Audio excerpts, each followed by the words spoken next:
এই গাছটি খেলে স্ত্রীর সাথে বীরের মতো সহবাস করতে পারবেন। অদ্ভুত একটি বনাজি ভেষজ। গাছটি খেলে বীর পুরুষ হয়ে উঠবেন, সেটাও অল্প সময়ের মধ্যেই আপনি বীর পুরুষ হয়ে উঠবেন এবং অল্প কয়েকদিন সেবন করলে আপনার শরীরে এতটা এনার্জি আসবে আপনি কল্পনা করতে পারবেন না। এই অবহেলিত গাছটি হীরের চেয়েও দামি বন্ধু।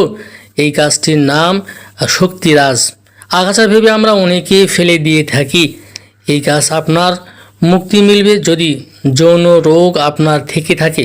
আপনি যদি যৌন রোগে আক্রান্ত হয়ে থাকেন, এই গাছ দিয়ে আপনি যৌন রোগকে মুক্ত করতে পারবেন।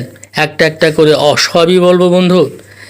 এই গাছের বিভিন্ন অংশ নিয়ে দেখবেন গ্রামের ছেলেমেয়েরা খেলাধুলা করতে দেখবেন এবং এই গাছ এই এশিয়া মহাদেশে ভারত ও বাংলাদেশে ব্যাপক পরিমাণে পাওয়া যায়।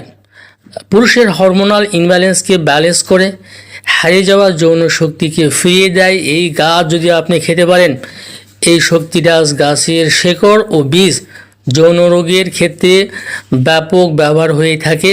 তবে ইন্টারনেটে এর কোনো ব্যবহার খুঁজে পাওয়া যায়নি। ইউটিউবে বেশ কিছু ভিডিও রয়েছে। বন জঙ্গলের পাখিরা এই গাছের বীজ খেয়ে তাদের যৌন শক্তিকে আমৃত্যু পর্যন্ত ধরে রাখে। বিশেষ করে বাবুই পাখি এবং চড়ুই পাখির প্রিয় একটি খাবার। যে পুরুষের যৌবনে ভাঁটা পড়েছে এবং যৌবন শক্তি দুর্বল হয়েছে এবং ধাতু ক্ষয় রোগে আক্রান্ত হয়েছে, আমি বলবো এই চিকিৎসাটি আপনারা নেবেন, মিস করবেন না। বীর্য যাদের পাতলা হয়েছে, মাত্র কয়েকদিনের মধ্যে, অল্প কয়েকদিনের মধ্যে আপনার বীর্যকে একবারে গাঢ় করতে পারবেন। সহবাসের আগে যাদের ধাতু পড়ে যায়, মানে বীর্য পড়ে যায়, বেশিক্ষণ সহবাস করতে পারেন না, তাদের জন্য আমি বলবো যে চমৎকার একটি চিকিৎসা বন্ধু। এই চিকিৎসা আপনি নিতে পারেন এবং স্থায়ীভাবে আপনার সমস্যাটা দূর হয়ে যাবে। গাছটি ভালো মতো চিনে রাখুন।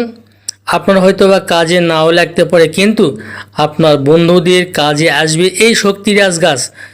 এই শক্তিরাজ গাছের বীজ আপনি সঠিক নিয়মে যদি সেবন করতে পারেন, আপনার আমৃত্যু পর্যন্ত যৌন সমস্যা দেখা দিবে না।